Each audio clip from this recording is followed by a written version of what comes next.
Começa agora o programa 20 Minutos com Breno Altman. Todos e a todas. Hoje é 30 de setembro de 2021.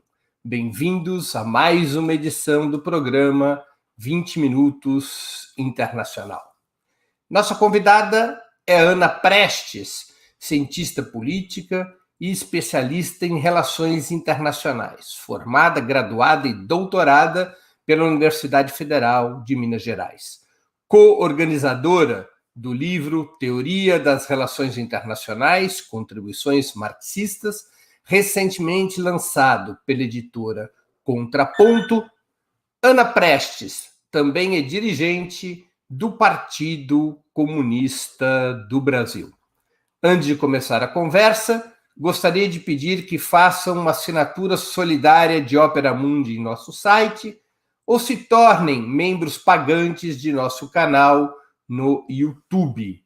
A imprensa independente e Opera Mundi precisam de sua ajuda para se sustentar e se desenvolver. Também peço que curtam e compartilhem esse vídeo, além de ativarem o sininho do canal. São ações que ampliam nossa audiência e nossa receita publicitária. Nossos espectadores e nossas espectadoras também poderão fazer perguntas à convidada nas áreas de bate-papo das plataformas. A quem as fizer, no canal de Opera Mundi no YouTube, peço que contribuam com o Super Chat ou Super Sticker. Essas contribuições são muito importantes para o canal do Opera Mundi. Bom dia, Ana. Uma honra ter sua presença no 20 Minutos. Obrigado por aceitar nosso convite. Bom dia, Breno. Obrigada. Estou feliz de estar aqui. Aninha, além disso, ela integra o programa Roda Mundo do Opera Mundi. É uma das 4 integrantes fixas. Verdade. Junto com a Fernanda, a Vanessa e a Stephanie do Roda Mundo, toda segunda-feira, às 7 horas da noite. É bom sempre fazer o marketing. Ana, você, no teu artigo para o livro Teoria das Relações Internacionais, eu até peço à produção que suba a capa do livro para a gente ir fazendo o marketing do livro, né? Teoria das Relações Internacionais, Contribuições Marxistas, organização da Ana Prestes e do Diogo Pautasso. A editora é a Contraponto, não é? Então esse livro acabou de ser lançado. E você, Ana, no teu artigo para o livro, recorreu ao autor Giovanni Arrighi, que dividiu o desenvolvimento do capitalismo em 4 ciclos. Segundo esse autor, estaríamos, desde o final do século XIX, sob o ciclo norte-americano, que teria sucedido o genovês, o holandês e, finalmente, o britânico. Este 4º ciclo, o ciclo norte-americano, estaria chegando ao seu final? Bom dia de novo. Breno, só uma correção. O livro, ele tem 2 editoras. Ele foi feito pela Contraponto e também pela editora Anita Garibaldi. Então, é uma coedição. Uma coedição. Perfeito. É uma coedição aí das 2, uma parceria das 2 editoras, a quem eu aproveito também para agradecer mais uma vez, porque você sabe, todos sabem, não está fácil publicar, não é fácil fazer um livro, especialmente no Brasil, em época de pandemia. Então, agradecimento às nossas editoras, a Anita Garibaldi e também a Contraponto. E, bom, e também o Diego Pautasso, né, que é o parceiro com quem eu organizei. Na verdade, foi até um convite dele, né, para que eu ajudasse, colaborasse nessa organização, e acabou, assim, que me apaixonei pela empreitada, e tenho muito orgulho de ter participado, de a gente ter produzido esse livro, e que daqui a pouco a gente pode falar um pouco sobre isso. Tem tido uma aceitação muito grande, assim, na academia, até em círculos não marxistas, mas que querem conhecer mais o pensamento marxista. Sobre o meu artigo, exatamente, eu trabalho no livro, o meu artigo, eu trabalho sobre a questão da hegemonia mundial E aí eu faço todo um recorrido histórico, desde Lenin, o conceito de hegemonia, Gramsci, como que o Gramsci também combina a concepção leninista, mas ele vai lá em Maquiavel para buscar também como se daria esse exercício da hegemonia, né?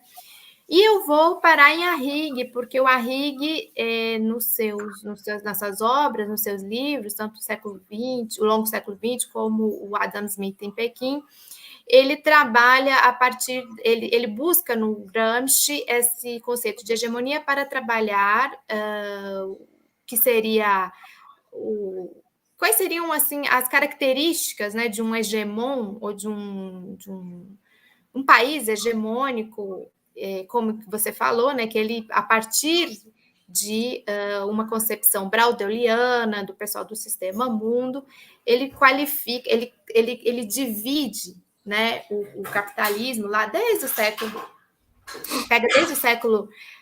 XV e até os dias presentes. Ele já está falecido, Arrighi, já faz uns 10 anos, se eu não me engano, do falecimento dele, talvez um pouco menos. E ele fala justamente que nós estamos nesse ciclo da hegemonia norte-americana. E que o termo que a gente usa hoje em dia, e que eu acho que é um termo bastante comedido, cauteloso, cuidadoso, porque ninguém quer também pregar de futurólogo, né?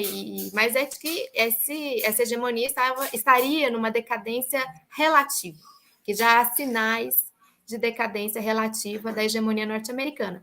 Inclusive, eu parei para ver esses dias algumas falas do Arrighi, uma das últimas falas dele, entrevistas, divulgação desse livro dele, do Adam Smith Pequim, e ele já falava com muita clareza sobre o que foi esse processo da guerra dos Estados Unidos, né, no Afeganistão, no Iraque, coisa que a gente ficou quebrando a cabeça aí esses dias, né, até no campo da esquerda, né, para classificar, entender o que foi essa saída dos Estados Unidos do Afeganistão. Ele já falava de uma forma muito clara sobre os sinais de uma decadência, de uma derrocada dos Estados Unidos a partir dessas guerras e dessas invasões, e também falava de uma forma muito clara como já eram sinais de que, na verdade, já era todo um processo dos Estados Unidos de uma tentativa de contenção da ascensão chinesa. O que representa a ascensão da China? Um quinto ciclo da acumulação capitalista, como poderiam defender aqueles que veem o gigante asiático sob restauração burguesa, ou uma ruptura progressiva do próprio modo de produção capitalista? Então, essa é uma grande pergunta para os marxistas, né, e para o marxismo, e eu acho que isso é bastante instigante, e a gente espera que com esse livro a gente possa instigar quem está na academia, mas também quem está fora da academia, mas que está pensando, né, o mundo e o imperialismo, porque se nós formos pensar, né, em termos leninistas, né, sobre o imperialismo, e mesmo gramscianos de imperialismo, isso que a China, por exemplo, hoje projeta para o mundo, né, de um desenvolvimento para todos, ou um futuro compartilhado, só é possível de existir se não existir capitalismo. Porque enquanto existir capitalismo, como dizia Lenin, não há paz, não há cooperação, né? Há interregnos de paz e cooperação entre guerras, digamos assim, né? Então, é um pouco uma contradição em si, você pensar na China como um novo hegemon nos termos do capitalismo, se a China é dirigida por um partido comunista e de uma concepção anti-imperialista. Então, esse é o quebra-cabeça dos marxistas do nosso tempo, né? Assim como no começo do século XX, né? Lenin, Rosa Luxemburgo, Bukharin, todos eles estavam quebrando a cabeça para entender, né, as dinâmicas das guerras, da Primeira Guerra, a guerra da Rússia com o Japão, e desenhar isso que eles desenharam, né, da concepção de imperialismo, explicar a partir do marxismo, né, a dinâmica do sistema mundial, diria que hoje, um século depois, né, o quebra-cabeça para os marxistas atualmente está justamente nessa sua questão, né? Estamos partindo para um período de um novo hegemon, dirigido aí, liderado pela China, mas se estamos... então, a China ela vai prosperar como hegemon num sistema capitalista, e como fica a questão do imperialismo e do anti-imperialismo, né? Então, essa é uma questão que tá problematizada bastante no livro, né? E que o Arrighi deixou, de uma certa forma, essa questão para nós também, né? Ao apontar essa ascensão da China. Eu sei que você é mineira, mas qual é a tua opinião? Olha, a minha opinião é de que ainda será um processo muito longo, e que há uma tendência de uma multipolarização, e essa tendência de multipolarização, que é hoje demonstrada pelo potencial da China, vai levar a longo prazo a uma superação do capitalismo na derrocada dos Estados Unidos. Perfeitamente. Você acha, Ana, que o conceito de imperialismo continua a ser central para analisar as relações internacionais no mundo de hoje? Ou ele é um fenômeno marginal ou até superado, como vários intelectuais chegaram a afirmar nos anos 90? Exatamente. Essa é uma questão que nos espantou, sabe? Assim, até ao produzir o livro. O Diego, ele fala sobre isso no artigo dele, né?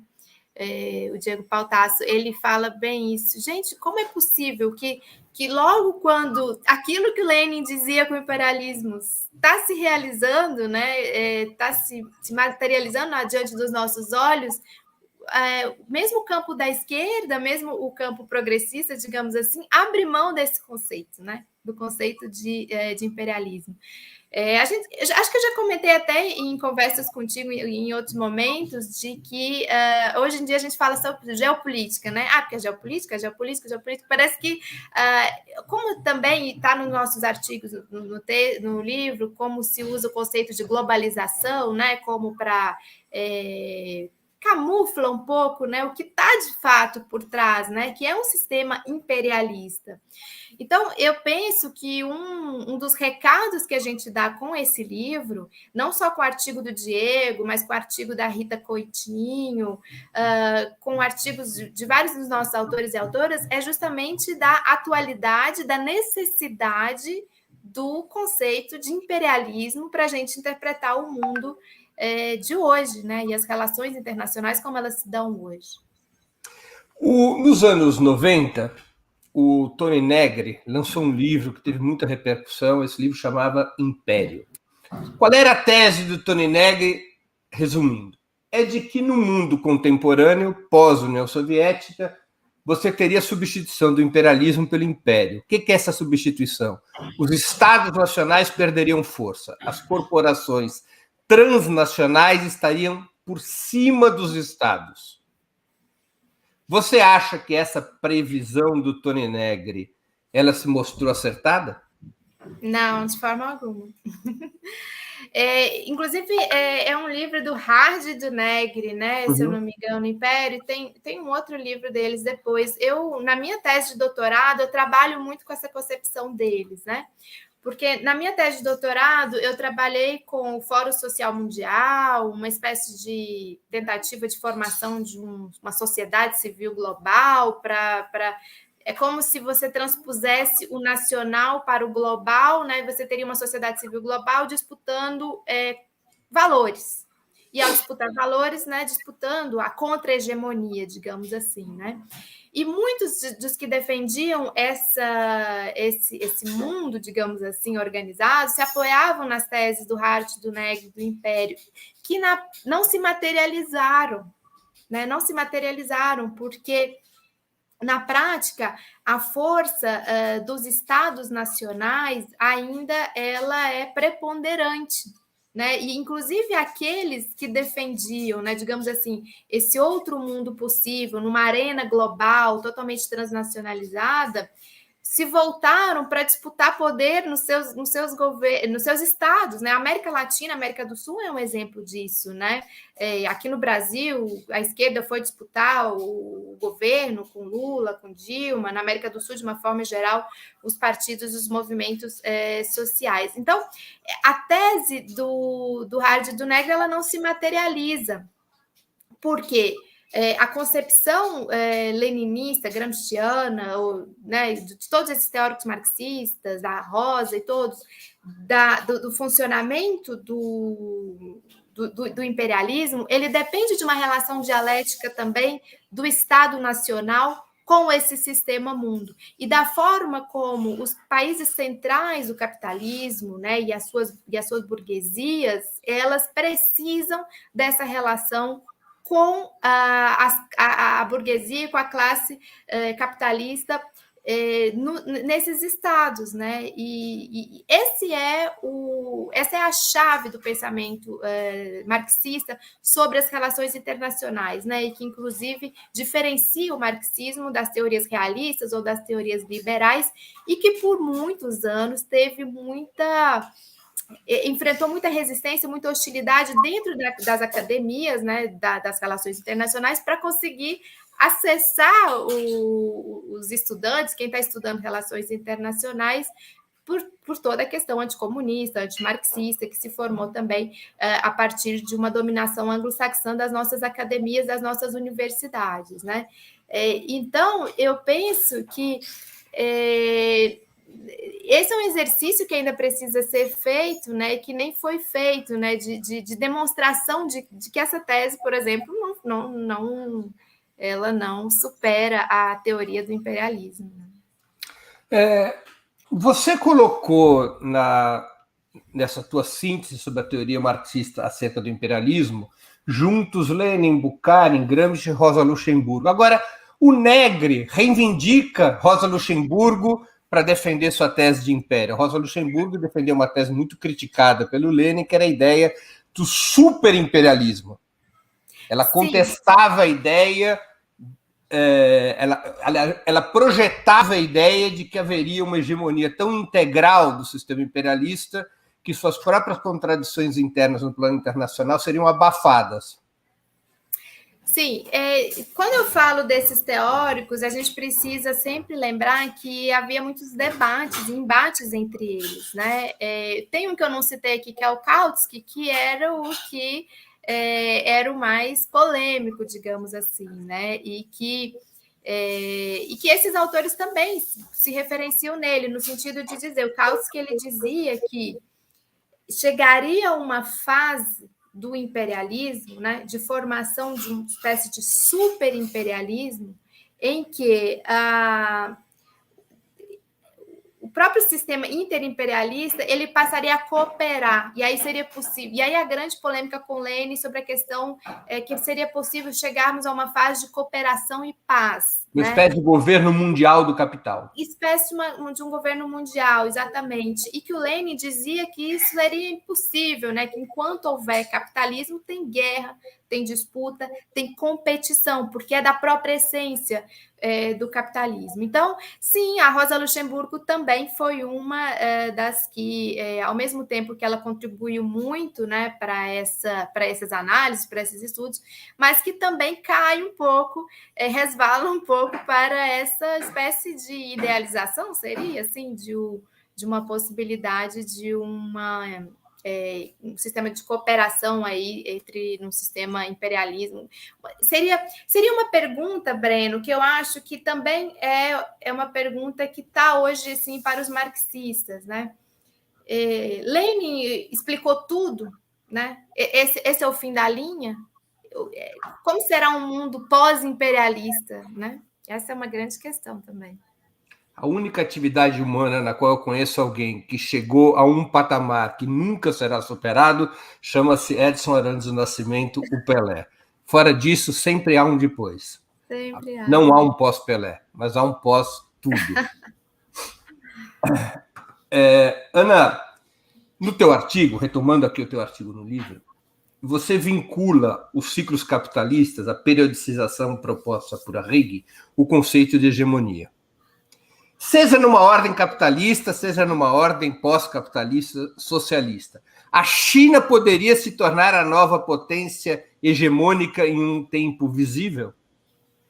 Você está voltando a uma pergunta que você já fez. É um outro aspecto da pergunta. Eu entendi. Mesmo numa ordem socialista, há de se supor que um Estado nacional, como a União Soviética desempenhou esse papel durante muitas décadas, que um determinado Estado nacional possa cumprir o papel de hegemonia sobre um sistema de Estados que transita para um outro modo de produção. A China, em um tempo visível, pode se tornar essa nova potência hegemônica? Bom, essa então é uma pergunta também muito assim atual que está nos debates, né? Presente nos debates. Existe, inclusive, de uma forma assim bastante didática, a gente conversa com as pessoas que em processo de formação, que estão se formando, estão tentando entender, e acabam caindo numa comparação que eu acho que é uma comparação maniqueísta, uma comparação um pouco primária do que foi a União Soviética da segunda metade do século XX e do que é a China da primeira metade do século XXI. Então, as pessoas às vezes fazem essa associação. Lá na segunda metade do século XX, a gente tinha a União Soviética, que formava o polo socialista, né, do campo socialista, e tinha uma Guerra Fria em contraposição ao polo dos Estados Unidos. Então, hoje, e aí aplicam essa visão para essa fase que a gente está atual. Hoje a gente tem o campo dos Estados Unidos e temos o campo da China. Eu não vejo assim. E eu penso que nem mesmo a China vê assim, nem mesmo a China se coloca nesse lugar. Por isso que por isso que eu acredito que há uma maior tendência a uma multipolarização. Embora a força da China como esse polo que emerge, polo asiático, ela é completamente incontestável, né? Próprias ações dos Estados Unidos hoje, o governo Biden, mesmo o governo Trump e os outros estavam dirigidos já justamente a conter essa emergência do que pode ser um novo hegemon, do jeito que você descreveu, né? Um polo que acaba sendo um polo disseminador ou propagador de um modo não só um modo de produção, mas um modo de se posicionar no mundo. Por isso que é tão importante o Gramsci para a gente entender esses processos de dominação.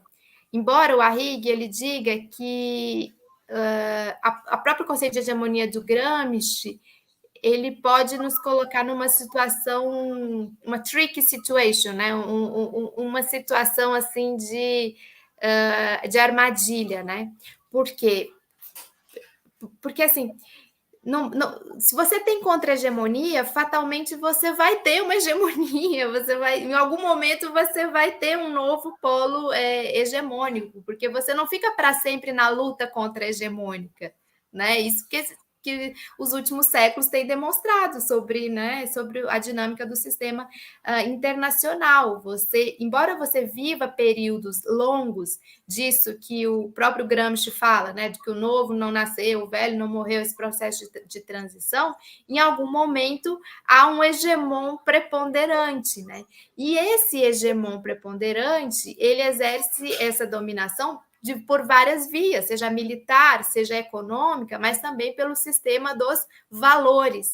Ou seja, os valores propagados por aquele país, eles há uma tendência a se projetar nesses valores e a querer seguir esses valores a partir dos estados nacionais. Então, nesse sentido, pela dinâmica, né, pelo que a gente aprendeu sobre a dinâmica do sistema mundo também, nos últimos séculos, a tendência é que você tenha um novo hegemon, mesmo em um mundo multipolar.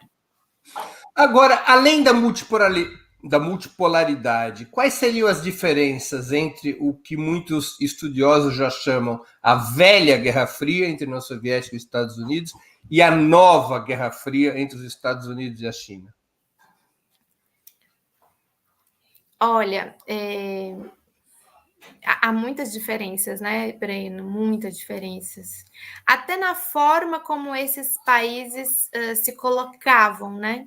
Ou se colocam no mundo.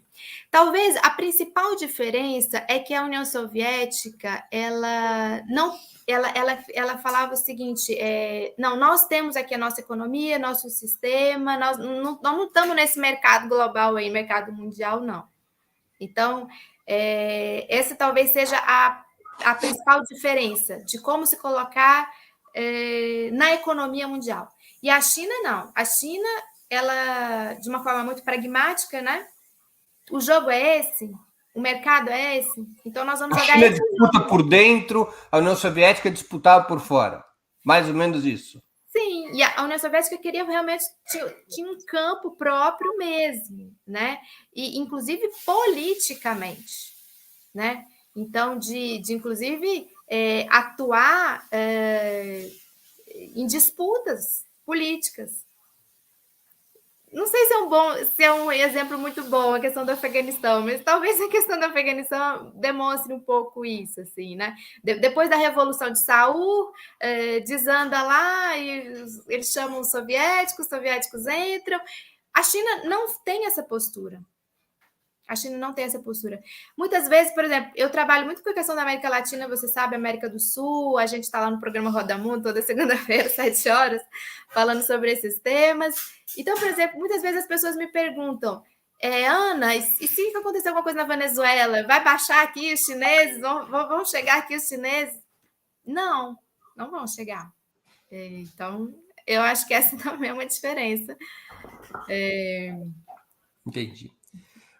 Uma outra questão ainda no terreno da hegemonia. Mesmo que a China atinja a supremacia econômica e militar no planeta, até o chamado segundo centenário, 1949, quando se celebram 100 anos da revolução liderada por Mao Zedong, é razoável imaginar que o Estado chinês poderia comandar um sistema de nações e um novo ciclo sem que sua cultura, seu modo de vida e seu idioma tenham se transformado em paradigmas universais? Todos os impérios que existiram até hoje fizeram da sua cultura, do seu modo de vida e do seu idioma as referências do mundo. É possível imaginar que a China consiga essa posição de hegemonia sem que sua cultura seja hegemônica? Não. Segundo os nossos teóricos nos quais nós baseamos, pelo menos não. E segundo a experiência também. Por isso é importante entender como se dá essa questão da hegemonia, né? Um novo hegemon, ele precisa não só de dominação econômica, né, de poderio econômico, poderio militar, mas também do sistema de valores, né, de culturas, né? É aquela velha máxima, né, da ideologia dominante é a ideologia de quem está dominando, né, ou da classe dominante, né, como o Marx apontou. Então, há uma disputa de valores, há uma disputa de... E que, por exemplo, para fazer um exemplo didático, digamos assim, né, quando você pega a última Assembleia Geral da ONU e você vai observar os discursos do Biden e o discurso do Xi Jinping, ali também há um embate de valores, né? Do que se projeta para o mundo, né? Então, os chineses hoje eles têm quase que esse mantra, né? Desenvolvimento para todos, né? Por uma humanidade com futuro compartilhado, né? É uma forma, né? De você a própria pandemia, né? Foi também uma disputa de valores, né? Tipo assim, os americanos, não, aqui os americanos foram vítimas, inclusive, dos próprios valores, né, na época da pandemia. Não, aqui eu sou livre, eu só uso máscara se eu quiser, aqui é a terra da liberdade, eu só vacino se eu quiser. Então, essa é uma demonstração de um valor, né? Enquanto a China fecha tudo, todo mundo de máscara, todo mundo isolado em casa. Ali também se deu uma disputa, um tema comum, né? Humano, dramático, a pior pandemia em um século.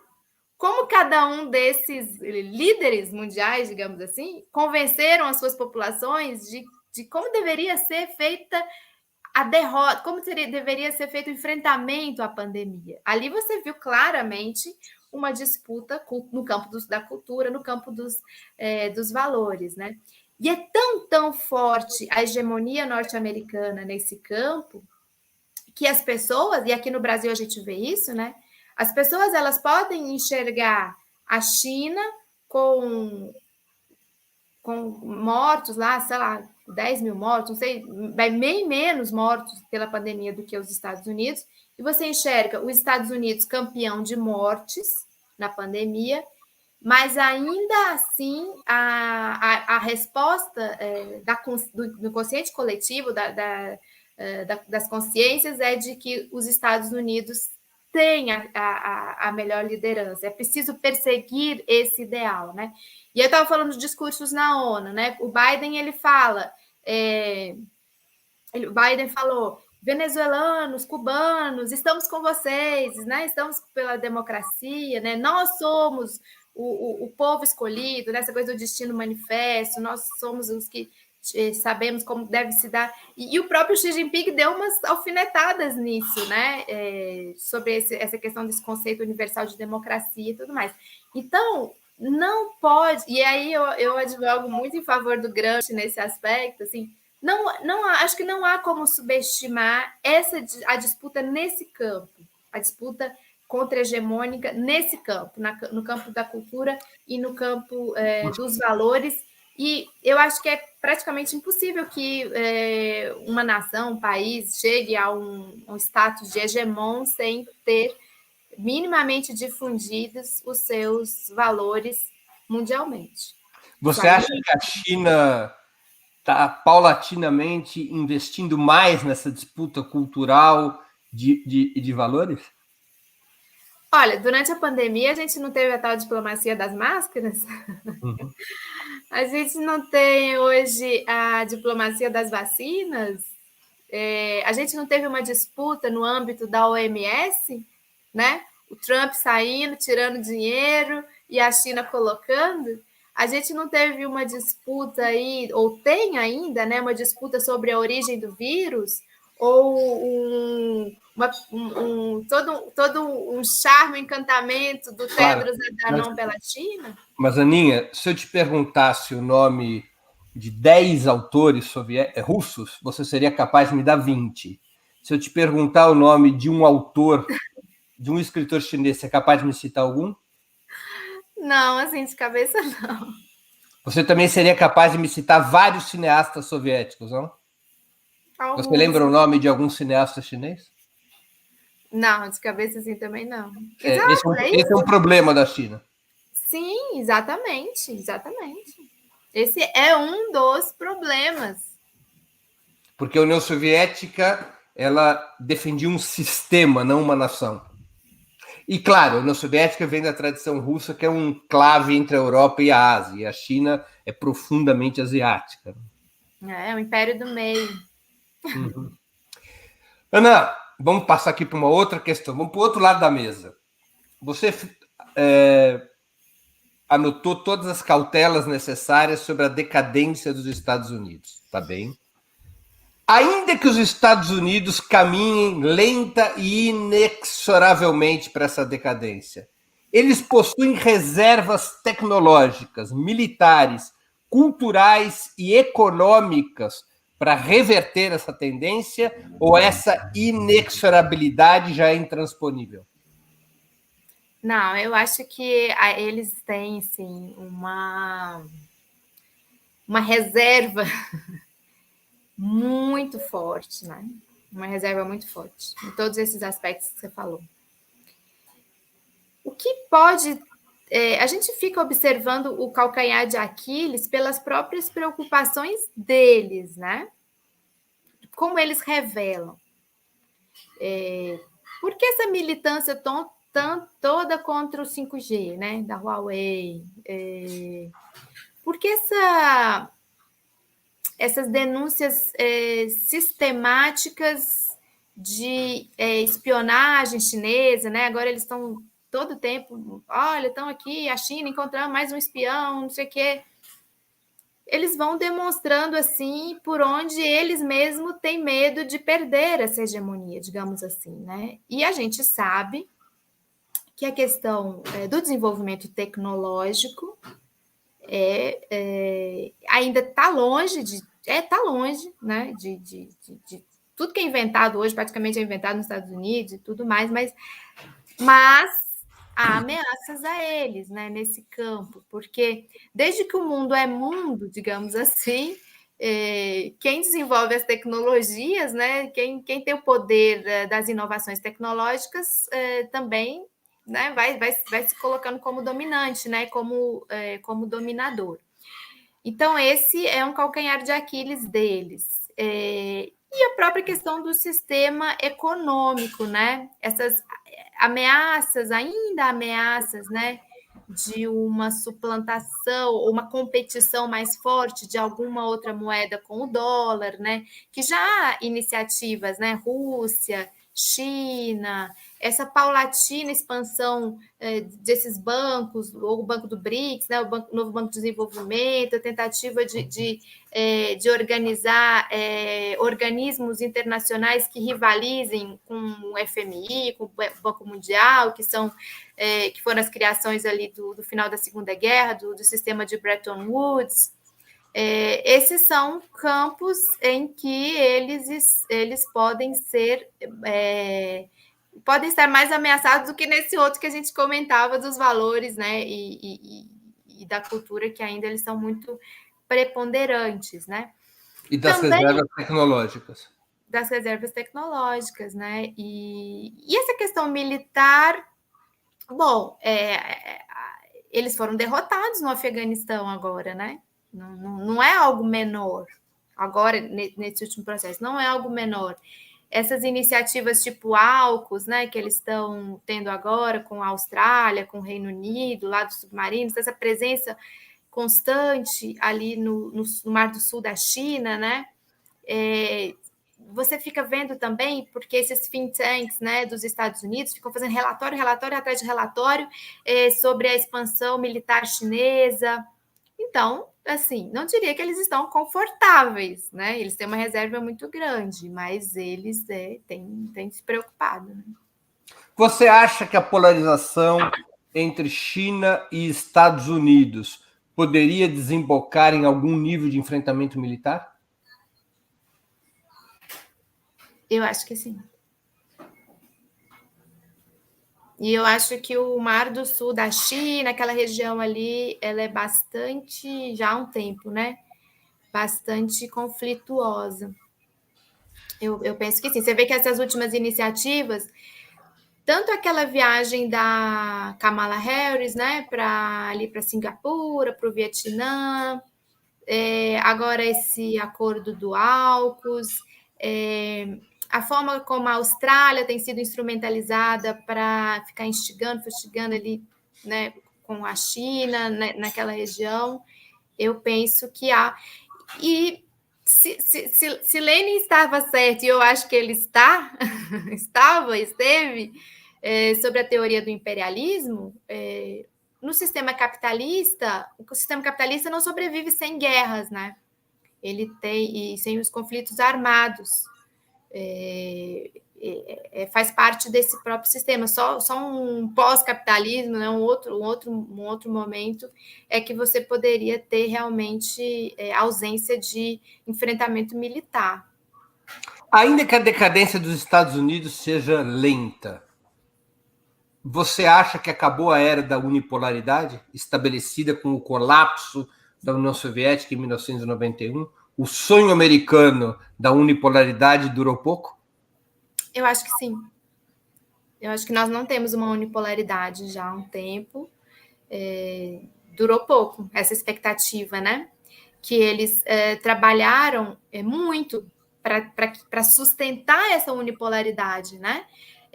Abriram frentes de batalha simultâneas, né, para demonstrar o seu poderio, né, de conseguimos aqui administrar vários conflitos em várias regiões do mundo ao mesmo tempo, a própria implementação da Carta Neoliberal, né, do Consenso de Washington, do neoliberalismo, como...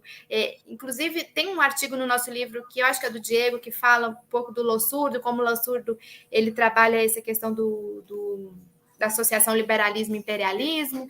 Eles tentaram fortemente, né, como eles manipularam a questão da guerra contra o terrorismo para fazer essa guerra ao terror, ou estão conosco ou estão contra nós, né? Ali aquela fala do Bush em 2001, mas não.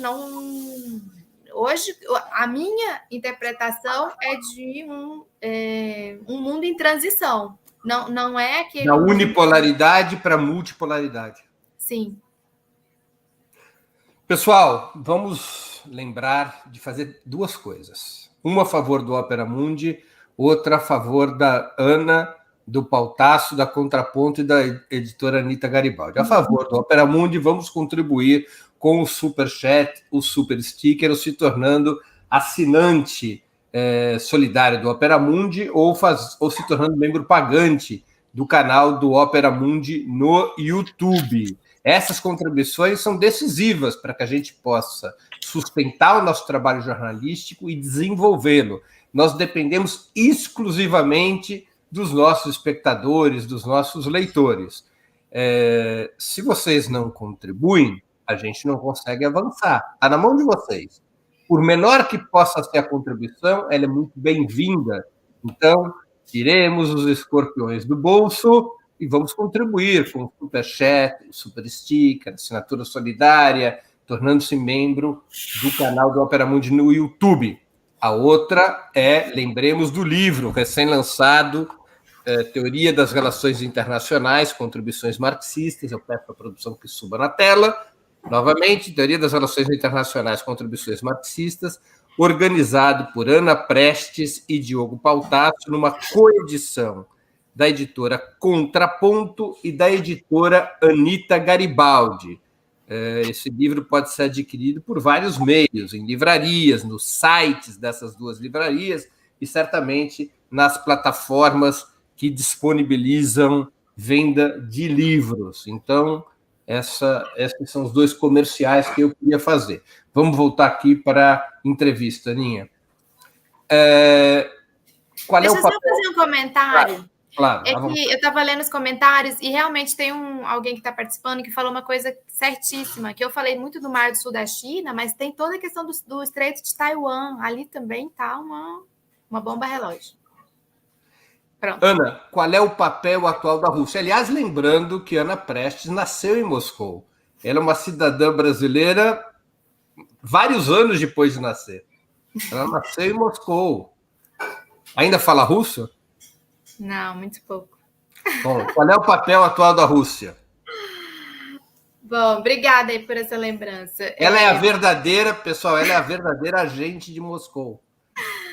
A gente vinda diretamente de Moscou, né, Breno? Mas o meu vocabulário russo é da infância, só lembro as palavras das crianças, assim, já não tenho mais a fluência.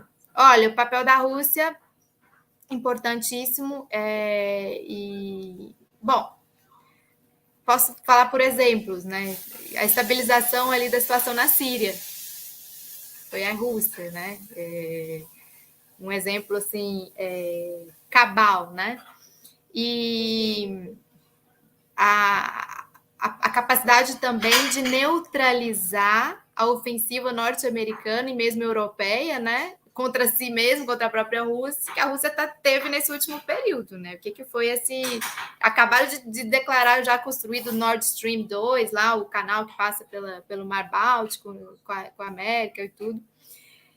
E aproximação com a China cada vez maior. Inclusive, Breno, tem uma reunião que aconteceu ano passado 2020, no ano pandêmico, exatamente no dia 11 de setembro. Se eu não me engano, foi alguns dias antes da Assembleia Geral da ONU, dos 75 anos, entre a chancelaria russa e a chancelaria chinesa. Não sei se chegou a nível de presença, mas assim, tem um mapa. Eu acho que a Rita Coitinho fez um artigo sobre isso também, depois a gente divulga. Um mapa dessa parceria sino-russa aí, sabe? É importantíssimo nesse contraponto com os Estados Unidos nesse momento muito conjuntural, muito atual que a gente está vivendo hoje. Um papel definitivo, assim, muito importante da Rússia nesse processo. A Rússia é o braço armado da China? Não colocaria assim, não. Eu acho que ele tem uma relação, a Rússia é muito importante para a China, né? Ali naquela região, na relação contraponto com a OTAN, né? Esses últimos acontecimentos têm demonstrado bastante isso, né?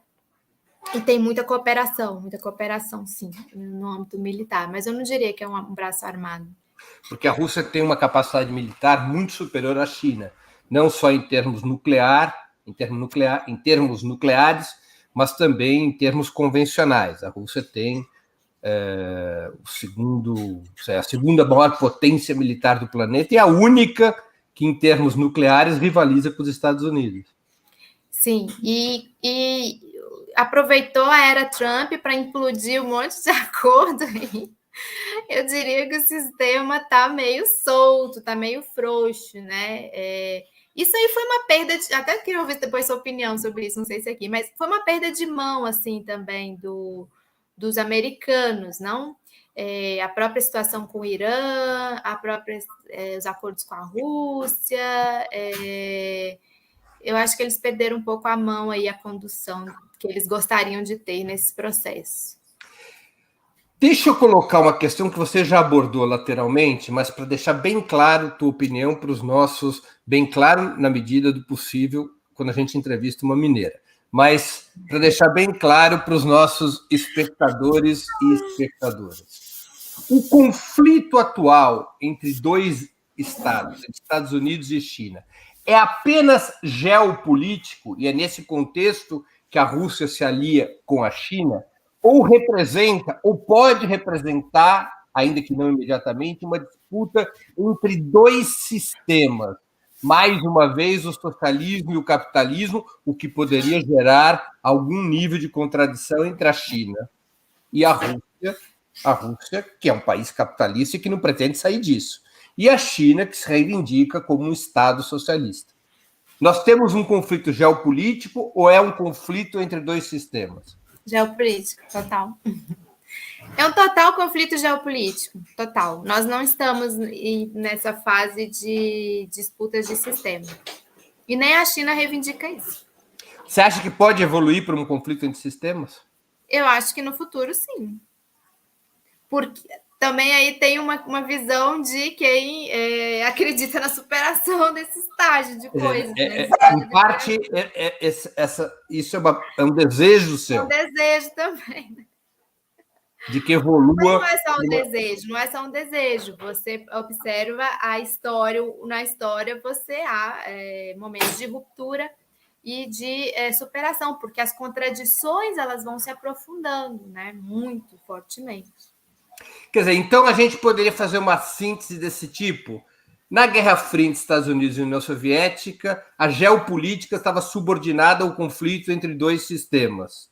Na Guerra Fria atual, o conflito entre os sistemas está subordinado à geopolítica? Não, eu não colocaria assim, não. Eu acho que a geopolítica sempre está subordinada a uma disputa pela hegemonia, né? E há uma guerra anti-imperialista, digamos assim. Então, eu penso que essa composição China, Rússia, Irã, numa disputa geopolítica de contenção, de minimização, né, do papel dos Estados Unidos no mundo, digamos assim, está dentro de uma visão de um sistema mundo organizado a partir do imperialismo, né? Eu não vejo como colocar o contrário. Entendi. É diferente, não é o contrário. É diferente. Como deveriam atuar os países da periferia do capitalismo, especialmente as nações latino-americanas, frente a essa polarização? Alinhamento com um dos blocos ou construção autônoma? Bom, isso aí também a vida já demonstrou, né? Com vários processos. Alinhamento, não. Eu acho que a gente precisa ter um processo de fortalecimento, né? Das nossas nações, digamos, nossos países, mas a partir de uma disputa interna que se dá entre as classes, né? Que ela vai fazer essa associação, vai acabar tendo essa associação com a luta contra o imperialismo, né? Mas eu acho que a gente tem que disputar as lutas de classes nos nossos países. Mas do ponto de vista de política internacional, qual deveria ser o objetivo da esquerda latino-americana? Constituir um bloco autônomo? Com moeda própria, com infraestrutura comum? Olha, eu não sei se com moeda própria. Não sei se com moeda própria, mas isso é uma coisa muito clara que eu falo muito sobre isso, muito sobre a América Latina. Eu penso que nós precisamos, como América Latina, retomar um caminho da integração. Integração sul-americana, integração regional, latino-americana.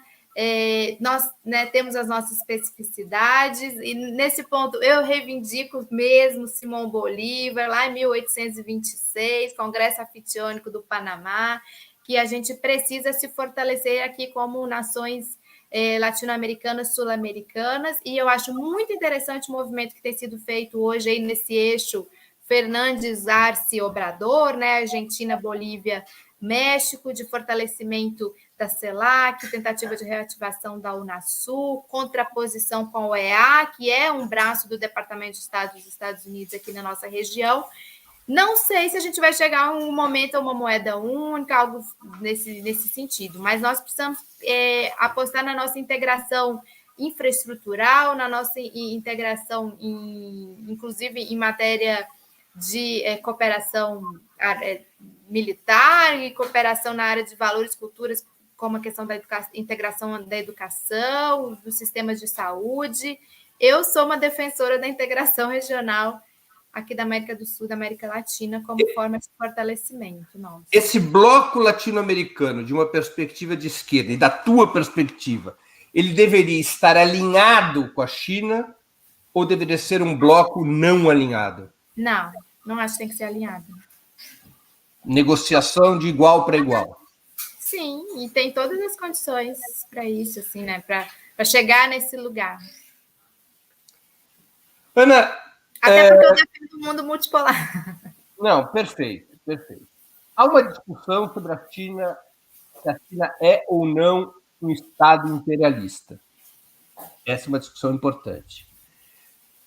Independente dessa discussão, que eu gostaria de ouvir sua opinião, as necessidades econômicas da China, especialmente a sua necessidade de se abastecer de produtos agrícolas e minerais, incluindo combustível fóssil, não fortalece a redivisão neocolonial do trabalho mundial, com a América Latina sendo empurrada, inclusive pela China, para a desindustrialização e para a sua transformação em uma região agroextrativista? Bom, exatamente. Se a gente voltar lá nos nossos teóricos do imperialismo, né, eles vão dizer o seguinte, que os principais países, né, do sistema vão dividir o mundo entre eles, né, para a sua para a sustentação da reprodução do capitalismo a partir do seu controle, digamos assim. Então, esse é um risco, né, e que é apresentado de uma forma muito séria, assim, pela relação. Por isso que eu falo que a relação com a China precisa ser cada vez uma relação de cooperação, uma relação em que nós sejamos autônomos, nós sejamos soberanos, porque a China é esse país gigante, com uma população gigante e que está se expandindo e precisa sustentar essa expansão, né? Então, existem muitos debates de como a China tem feito isso na África, na América do Sul, na América Latina, né? Com os próprios chineses, né? E esse é um dos grandes entraves, né, desse sistema, porque se formos cooperar com a China ou estabelecer essas relações cada vez mais profundas com a China, tem que ter pauta de transferência de tecnologia, tem que ter pauta de investimento infraestrutural, tem que ter essa outra. E eu acho que a China ela abre essa pauta, pelo menos discursivamente ela tem aberto essa pauta de que todos se desenvolvam. Nós estamos aqui no nosso desenvolvimento, mas a gente quer que todo mundo se desenvolva. Então, mas essa não é uma relação fácil, né? Até porque eles são muito pragmáticos, né, na hora de resolver os problemas deles. Mas eu acho que, por exemplo, governos que nós tivemos aqui no Brasil, o próprio governo Dilma soube lidar bem com a China. Eu penso que na Argentina também, a Kirchner, né, na relação que eles têm feito, tem conseguido lidar bem com... Mas é um problema. A China é um Estado imperialista? Não. E por que não?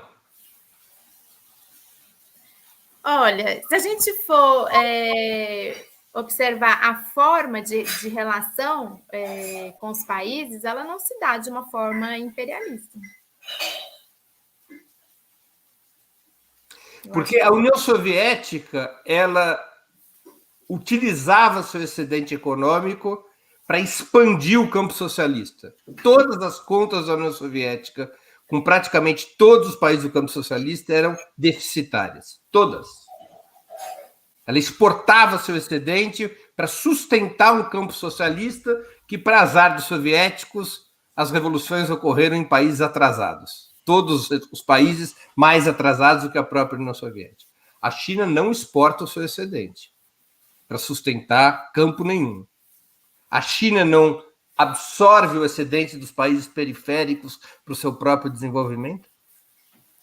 Olha, a relação que a China tem hoje estabelecido comum não é uma relação, ao meu ver, de um Estado imperialista, não. Um Estado imperialista sai perdoando dívida, igual aí as dívidas que foram perdoadas, né, pela China com relação à África, por exemplo, né? Ou estabelece relações de troca, como tem estabelecido com a própria América Latina, de troca com transferência de tecnologia, com investimento em infraestrutura. Eu não acho que isso seja característica de um país imperialista. Ana, os estados latino-americanos, além de cuidarem de sua própria integração, como você propõe, deveriam se unir por uma reforma geral das instituições mundiais, do Fundo Monetário Internacional, as Nações Unidas. Teriam a China como aliada nesse propósito? A ver, né? Sim, a primeira parte da sua pergunta, sim, porque esse sistema ele só serve para a manutenção desse poderio que está aí hoje, né? Ou desse domínio que está aí hoje, inclusive, mesmo com os arroubos malucos do Trump, de sair da OMS e não sei o quê, por exemplo, o Biden já realinhou tudo certinho como que se dá a presença dos Estados Unidos nesses organismos multilaterais. Os chineses têm apostado muito nessa questão do multilateralismo.